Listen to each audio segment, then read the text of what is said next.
Nous venons d'être auditionnés par la commission Falorni, en charge d'une mission d'enquête sur les abattoirs. Sujet hautement d'actualité, avec les vidéos qui ont été livrées hier, une nouvelle fois, des vidéos dont le préfet du département de l'Hérault conteste la fiabilité, puisqu'il parle d'images obsolètes. Donc on verra ce qu'il en est. Toujours est-il que cela alimente une nouvelle fois les médias.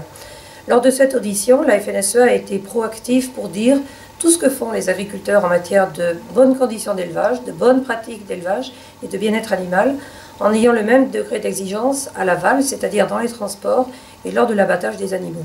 Nous sommes une filière complète. Il faut que l'ensemble des maillons fassent des efforts à chaque étage, parce que sinon, si l'un d'entre eux faillit, eh bien c'est l'ensemble qui est mis en doute.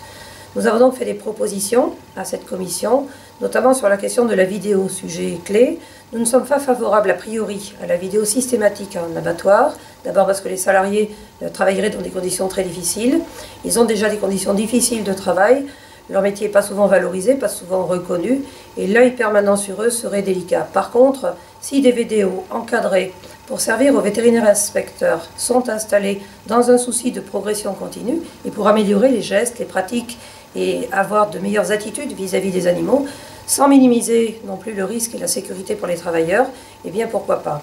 Nous avons aussi souhaité qu'il y ait davantage de confiance rétablie, peut-être aussi en mettant ensemble des éleveurs, des salariés, voire des associations de protection animale constructives, pas celles qui diffusent les vidéos bien sûr, mais par exemple Well Farm, que nous avons rencontré récemment, CIWF, avec laquelle nous travaillons, pour montrer que nous sommes au travail, que tout ne peut pas se faire d'un claquement de doigts. Nous avons aussi insisté sur la nécessité de maintenir les abattoirs de proximité, de les moderniser et de faire en sorte que les nouveaux équipements, aujourd'hui très techniques, très technologiques, qui permettent une meilleure prise en compte des besoins des animaux et des besoins des travailleurs, puissent être installés.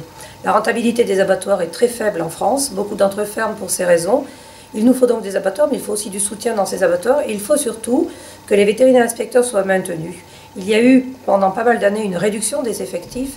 Il est indispensable que ces vétérinaires inspecteurs puissent être là, à la fois pour l'hygiène, le sanitaire, mais aussi pour le volet bien-être. Ils ont compétence à faire le tout et non pas inviter une tierce personne pour venir juste surveiller le bien-être animal. Dans le contexte de crise que vivent les éleveurs, travailler sur ces sujets-là est compliqué parce qu'on est obligé de réfléchir moyen-long terme. On doit s'engager sur ces sujets qui deviennent un cœur de préoccupation des consommateurs et des citoyens, mais on ne peut pas laisser écrire et dire n'importe quoi. Donc une fois de plus, la FNSEA est à la fois défensive sur les intérêts des agriculteurs, économiques, sociaux, sur la reconnaissance de ce que nous faisons, mais nous sommes également proactifs parce que nous savons qu'il faut proposer pour éviter que des choses excessives soient proposées. Le résultat de la commission est attendu pour fin septembre. Nous serons attentifs à ce qui sera proposé dans cette même commission. Et dans l'intervalle, nous continuons à parler aux 97% des Français qui mangent de la viande, les mangeurs de viande qui aiment le sens, le plaisir, la tradition, la culture de l'alimentation à la française, sans toujours se focaliser sur les 3% qui ne veulent pas en manger et qui font beaucoup de bruit. Donc soyons festifs, parlons plaisir, faisons consommer de la viande française, surtout en ces moments de grande communion nationale avec l'euro.